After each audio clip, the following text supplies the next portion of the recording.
బెల్లం వేసినటువంటి ఆవు పాలు ఇస్తే వాళ్ళు తాగేవారు, అందుకే ఆరోగ్యంగా ఉండేవారు. కాఫీలు తాగాక గ్యాస్ ట్రబుల్స్ వస్తున్నాయి, కానీ ఆవు పాలు తాగితే గ్యాస్ ట్రబుల్స్ రావండి. ఎంత మంచిదో మీరు చూడండి. కావాలంటే ఆవు పాలు తాగినటువంటి స్త్రీ గర్భకోశం బాగుపడుతుందట. అందుకే గోశాలు అని ఎన్నిసార్లు చెప్పి ఇక్కడ గోశాలను రక్షిస్తున్నారు వీళ్ళు. ఎంత అద్భుతమైన ఉండే గోవులు. ఒక్క క్షణం అక్కడికి వెళ్ళి నిలబడితే ఎంత గొప్ప సువాసన వస్తుందో. దానివల్ల ముక్కులుకున్న రోగాలు పోతాయి. మళ్ళీ ఇక్కడికి రాగానే ముక్కులకు గుడ్లు పెట్టుకుంటున్నారే, ఈ కరోనా వైరస్కి భయపడి గుడ్డ కట్టినట్టుగా ఈ గుడ్డ అక్కడికి వెళ్ళా కట్టుకోకర్లా. ఎందుకంటే అక్కడున్నవి పరమ పవిత్రమైన గోవులు కనుక.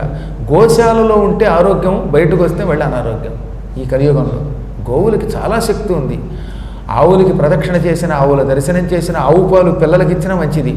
ఆవు పాలు చిన్నప్పటి నుంచి ఆడపిల్లల చేత తాగిస్తే భవిష్యత్తులో సిజేరియన్ ఆపరేషన్ అవసరం ఉండదు, గర్భకోశం బాగుపడుతుంది, బంగారం లాంటి పిల్లవాడు పుడతాడు. ఇంకో రహస్యం చెప్పిన మీకు, ఆయుర్వేదం చెప్పిన మాట, ఈ థైరాయిడ్ సమస్య ఈ మధ్యన ఆడపిల్లలకి ఎక్కువైపోయిందా, థైరాయిడ్ సమస్య పోతుంది ఆవు పాలు తాగించండి పిల్లల చేత.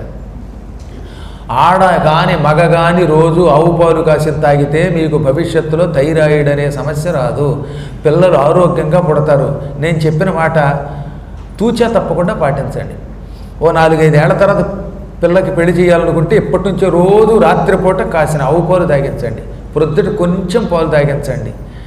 అలా ఆవు పాలు పిల్లలకి తాగిస్తే, అది కూడా పటికి బెల్లం వేసి తాగిస్తే, దిక్కుమాల పంచదార కాకుండా, వాళ్ళు ఆరోగ్యంగా ఉంటారు.